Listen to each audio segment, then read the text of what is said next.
وہ چیز ہے نماز جو کہ ہم 5 ٹائم پڑھتے ہیں، یا تو چلو سال میں ایک دفعہ ہو تو پھر نہ سیکھیں، چلیں سمجھ آتی ہے. جب روزانہ پڑھ رہے ہیں اور سالوں سال سے پڑھ رہے ہیں تو پھر خشوع نہیں ہے.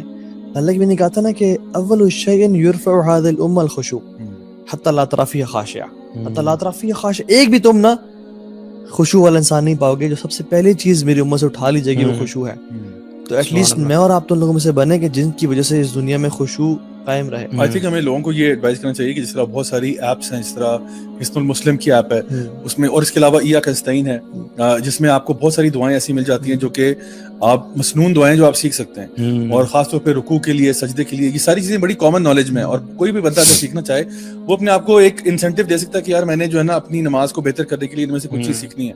اور میں سمجھتا ہوں کہ کبھی نہ کبھی نا ایک ہماری جو آڈینس ہے اس کو ہم ایک ٹاسک دے دیتے ہیں کہ ابھی رمضان کا مہینہ نا، اس میں ہر روز کم از کم ایک کسی نماز کا کوئی ایک سجدہ ایسا ضرور رکھیں جو آپ کو تھکا دے.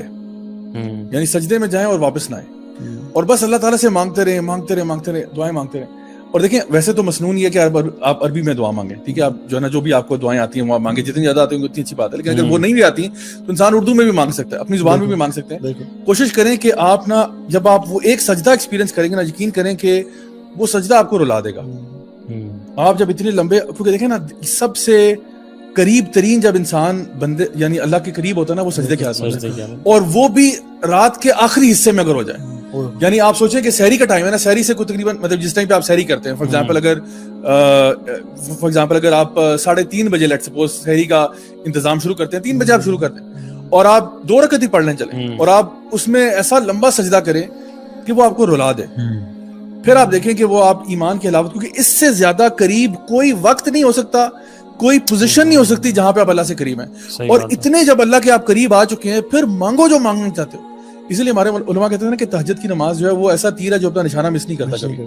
تو آپ اپنا یعنی جو بھی آپ نے چیز اللہ تعالیٰ سے مانگنی، تو میں نے کہا تھا نا کہ وہ پہلے سے آپ کو پتا ہوگا کہ میں نے اللہ سے یہ چیز مانگنی ہے آج. اور دیکھیں جب اللہ سے مانگا جاتا ہے نا تو پھر آپ ڈنکے کی چوٹ پہ مانگ کریں. یعنی زیادہ مسکین بننے کی ضرورت نہیں انسان کو کہ یا اللہ پتہ نہیں تم نے دینا تو دے دے، ورنہ کوئی بات نہیں میں گزارا کر ہی لوں گا. اس طرح دعا نہیں مانگی جاتی. آپ کہتے ہو یا اللہ تو کائنات کا مالک و خالق ہے، یا اللہ مجھے عطا فرما دے. ویسے بھی جیسے آپ اللہ کے گمان رکھتے ہیں اللہ کے بارے میں، اللہ تعالیٰ ویسے معاملہ کرتا ہے. لوگ جو ہے نا وہ زیادہ ہی کبھی کبھار نا دعاؤں میں بھی بہت مسکین بن جاتے ہیں. یعنی دعا مانگتے ہوئے بھی نا یا اللہ چلیں تو نے دینا تو دے دے، ورنہ کوئی نہیں، خیر ہے دیکھ لیں گے، اب گزارا تو کر ہی لیں گے. کتنے فضائل اکٹھے ہو رہے ہیں صاحب. اگر رات کو انسان مطلب ایک تو رمضان، دوسرا تہجد کا ٹائم، اللہ سبحانہ تعالیٰ پہلے آسمان پہ تشریف لائے ہیں اور منادی کریں کوئی ہے دعا کرنے والا میں دعا قبول کروں. تیسری چیز کہ وہ نماز میں ہے، نماز ایک اٹ سیلف عبادت ہے. چوتھی چیز کہ وہ سجدے کی حالت میں ہے، کیونکہ حدیث میں آتا ہے اقرب ما یکون العبد من ربہ وهو ساجد فاکثر الدعاء. اور دیکھیں اللہ نے کیا فرمایا کہ انسان سب سے قریب رب کے ہوتا ہے جب وہ سجدے میں ہوتا ہے تو کیا کرے، مطلب اکثر الدعاء، دعا کثرت سے کرو، کیونکہ یہ وہ ٹائم ہے اللہ تعالیٰ کے قرب کے لیے سجدوں میں اضافہ کرنا چاہیے. تو اللہ تعالیٰ سے قریب ہونے کا اس سے اور بہتر کیا ذریعہ ہوگا کہ آپ سجدے کی حالت میں اللہ کے نبی سے بھی قریب ہونے کا. جو صحابی نے کہا تھا کہ مجھے آپ سے قریب ہونا ہے تو نے کہا تھا فاعینی علی ذلک بکثرۃ السجود، تو میری مدد کرو اپنی دعا قبول ہونے میں بکثرت السجود. یار if we go back to those people جن کی نمازیں سب سے پرفیکٹ تھیں، تو وہ تو لگتا ہے کہ ریئلسٹک نمازیں نہیں تھی ویسے آنیسٹلی. مجھے وہ صحابی کا نام یاد نہیں ہے کہ جن کو پہرے پہ کھڑا کیا ہوا تھا اور وہ تلاوت کر رہے ہیں رات کو اور تیر آ کے لگا ان کو پتہ ہی نہیں چلا. Can we imagine this? وہ تو صحابی تھے نا، امام بخاری رحمہ اللہ نماز پڑھ رہے تھے اور ان کو نا کچھ تکلیف ہوئی اور ہوتی رہی کچھ عرصے میں بعد، اور انہوں نے نماز نہیں چھوڑی، نماز آرام سے پڑھی اور کہا کہ میرے پیچھے اپنا کپڑا اٹھایا، دیکھو کون ہے کیا ہے، تو اٹ واز اسکارپین. اللہ اکبر. آپ نے چھوڑا کیوں نہیں؟ کہتے میں سورت کے بیچ میں تھا اور مجھے اتنی لذت آ رہی تھی کہ میرا دل نہیں چاہا کہ میں چھوڑوں. اور ہمیں مسلح پہ چونٹی اگر نظر آ رہی ہو تو وہ ہم اس کو دیکھتے ہیں نظر آ رہی ہے رائٹ پیر پہ نہ چڑھ جائے، اچھا وہاں سے لیفٹ ہو گئی، دیکھو کوئی کاکروچ کبھی آ جائے تو سارا خشوع ہمارا نکل جائے. اللہ تعالیٰ قبول فرمائے. ایک دفعہ یہاں پہ ہمارے پاس ہی ایک مسجد تھی جو بھی بنی نہیں تھی، کمپلیٹ نہیں تھی، تو ہم لوگوں نے کچھ بھائی تھے 4-5، ہم لوگوں نے فیصلہ کیا کہ اس مسجد کو آباد کرنا ہے، کیونکہ وہ مسجد بالکل ویران سناٹا.com تھا. مطلب اس پہ چھت بھی نہیں تھا، مطلب پراپر چھت بھی نہیں تھا، کھلی آسمان تلے مسجد ہے اور بالکل مطلب حالات بڑے خراب تھے اس کے. تو بھی کوشش ہوتی کہ اس کو بنا دیں. آپ یقین کریں اس مسجد میں ہمارے سامنے کیا کچھ نہیں آیا واللہ العظیم. ایک دن ہم صبح فجر کی نماز پڑھیں، اتنا موٹا چوہا جو ہے نا وہ آگے سے کبھی ادھر جا رہا ہے, کبھی ادھر جا رہا ہے, کبھی ادھر جا رہا ہے, کبھی ادھر جا رہا ہے. اور آپ یقین کریں مجھے اس دن اپنے پہ رونا ہے. پتہ کی بات ہے, اس لیے رونا ہے کہ یار یہ چوہا جو ہے نا یہ مجھے نماز میں ڈسٹریکٹ کر رہا ہے. حالانکہ چوہا کافی بڑا ریٹ تھا جو پتہ نہیں کہاں سے نکل کے آ گیا. پھر ایک دفعہ ایک چھپکلی گر کے وہاں پہ آگے پیچھے گھومنا شروع کی, تو وہاں پہ اکثر اس قسم کی مخلوق جو ہے نا وہ آ جاتی تھی. لیکن پھر میں نے اس ایریا نے نا مجھے الحمدللہ بڑا اسٹرینتھن کیا اس چیز میں کہ no matter what happens don't be distracted. But اس کے ساتھ ایک چھوٹا سا وہ ہے کیچ بھی ہے, ڈسکلیمر یہ ہے کہ بندے کو اتنا بھی بے پرواہ نہیں ہونا چاہیے کہ خاندان والے بیچارے تباہ ہو رہے ہیں اور آپ کہہ رہے ہیں کوئی بات نہیں میں اس وقت خوشو کی حالت میں ہو رہی ہے. کیونکہ نبی کریم صلی اللہ علیہ وسلم جو ہے نا وہ اپنی نماز کو چھوٹا کر دیتے تھے جب آپ کو کسی بچے کے رونے کی آواز آتی. صحیح بات. تو یہ نہیں کہ بچہ جیے مرے جو مرضی ہو, میں تو تلاوت کر رہا ہوں بھائی سورۃ البقرہ کی تلاوت ہو رہی ہے سارے آپ برداشت کرو, ایسا نہیں. اور ان صحابی کو ڈانٹا جنہوں نے نماز جو ہے نا نارمل عشاء کی نماز پڑھا رہے ہیں اور اس میں سورۃ البقرہ کی تلاوت شروع کر دی ہے کسی اور کی, تو ایک صحابی چھوڑ کے نکلا ہے وہاں سے. انہوں نے کہا بس یار بہت ہو گیا. تو وہ جب جا کے معاملہ نبی کریم صلی اللہ علیہ وسلم کے سامنے آیا تو انہوں نے ان صحابی کو ڈانٹا کہ بھی تمہارے پیچھے جو لوگ نماز پڑھ رہے ہیں اس میں بزرگ بھی ہو سکتے ہیں, بچے بھی ہو سکتے ہیں. سو یہ جو بات ہو رہی ہے آئی تھنک یہ بتانا ضروری ہے کہ فرائض کی اور جماعت کی بات, فرائض اور جماعت کی جب بات ہے نا وہاں پہ آپ لوگوں کے لیے آسانی کرتے ہیں. یہ نہیں کہ آپ جماعت پڑھا رہے ہیں اور آپ نے سورۃ البقرہ شروع کر دی اور اب بندے جو ہے نا وہ سمجھ نہیں آ رہی کہ یار اب ہم کہاں آ گئے. اجتماعی نماز میں احتیاط کریں, لیکن اپنی جو پرسنل نماز ہے نا اس کو آپ جو مرضی کرو. اس لیے نوافل جو ہے نا بہتر یہ کہ آپ گھر میں پڑھیں. نوافل سنتیں آپ گھر میں پڑھیں, سکون سے پڑھیں, کوئی اپنے گھر کے اندر, بلکہ میں سمجھتا ہوں آپ کے گھر کے اندر ایک باقاعدہ اسپیس ہونی چاہیے آپ کے لیے جہاں پہ آپ نماز پڑھ سکیں, اور وہ آپ ہوں اور اللہ اور کوئی نہ ہو. اس میں آپ روئیں, آپ اس میں اللہ تعالیٰ سے دعائیں کریں, اس میں آپ جتنی مرضی لمبی نمازیں پڑھیں, وہ آپ کا اور اللہ کا معاملہ ہے. اور میں سمجھتا ہوں یہ چیزیں جو ہے نا یہ کبھی بھی سوشل میڈیا پہ نہیں آنی چاہیے. یعنی some of your most closest moments اللہ سبحانہ تعالیٰ should never make it to Facebook. ابھی آج میں نے وہ یوتھ کلب کا شیئر کیا تھا, وہ ایک جو ہم لوگوں نے ماشاءاللہ ایک افطار کی ڈرائیو کیا نا, ایک تو ہم لوگوں نے کراچی کے سائڈ پہ وہاں پہ کنڈری سائڈ پہ بھی ہوئی ہے اور پھر یہاں پہ اسلام آباد میں بھی ہوئی ہے ماشاءاللہ. تو بہت اچھا اس کا فیڈ بیک آیا. تو میں نے اس کی کچھ پکچرز یوتھ کلب کے پیج سے لے کے شیئر کی.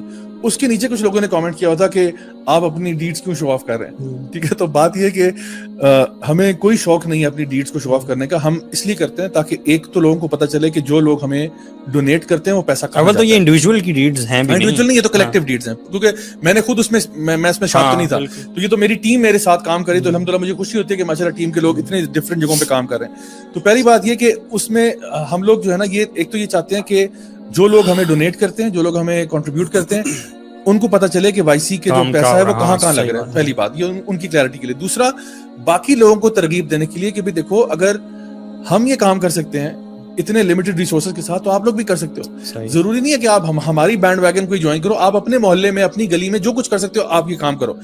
لیکن جو آپ کی پرسنل عبادات ہیں, اب آپ کیا چاہتے ہو کہ میں مطلب دعا مانگتے ہوئے تصویر کھینچ کے ڈال دوں نیٹ پہ کہ جی یہ راجہ ضیاء الحق صاحب دعا مانگتے ہوئے, یا میں کوئی مطلب نماز پڑھتے ہوئے تصویر کھینچ کے ڈالوں. سو obviously وہ چیزیں ہمارے اور اللہ کے بیچ میں ہونی چاہیے, اور اس میں آپ جتنا اللہ کے سامنے گڑ گڑا کریں, بلکہ اللہ تعالیٰ کو وہ آنسو سب سے زیادہ محبوب ہیں جو تنہائی میں نکلتے ہیں. بالکل. کئی ایسے اسپیکرز بھی ہوتے ہیں, کئی ایسے لوگ ہوتے ہیں, قاری ہوتے ہیں جو کچھ تو اللہ بہتر جانتا ہے, میں کسی کو جج نہیں کر سکتا.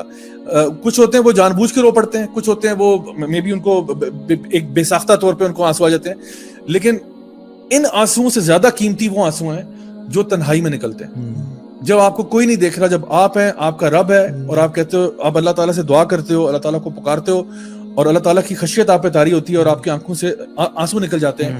آپ قرآن مجید کی تلاوت کر رہے ہو, آپ قرآن سن رہے ہو کسی جو نا قاری کا, آپ رو پڑتے ہو. یہ الحمدللہ اللہ تعالیٰ کو یہ آنسو بہت پسند ہے, اور یہ وہ آنسو ہیں کہ یہ آنکھ جہنم میں نہیں جا سکتی. یعنی ظاہری بات ہے اگر آنکھ جہنم میں نہیں جائے گی تو پورا جسم بھی نہیں جائے گا نا. تو یہ کہنے کا صرف بات ہے کہ جو آنکھ اللہ تعالیٰ کی خشیت سے روتی ہے نا وہ پھر جہنم میں نہیں جا سکتی. تو اس لیے یہ ساری کیفیات کب آئیں گی؟ جب ہم لوگ اپنے آپ کو اس طریقے سے کنڈیشن کریں گے کہ میں نے اللہ کے ساتھ اکیلے میں ٹائم سپینڈ کرنا. جس طرح ہر محبوب چاہتا ہے نا کہ اپنی محبوبہ کے ساتھ ٹائم اکیلے میں گزارے, یعنی یہ ایک پیار کا فلسفہ ہے. Everybody wants to spend time with the person they love alone, not in front of everybody else.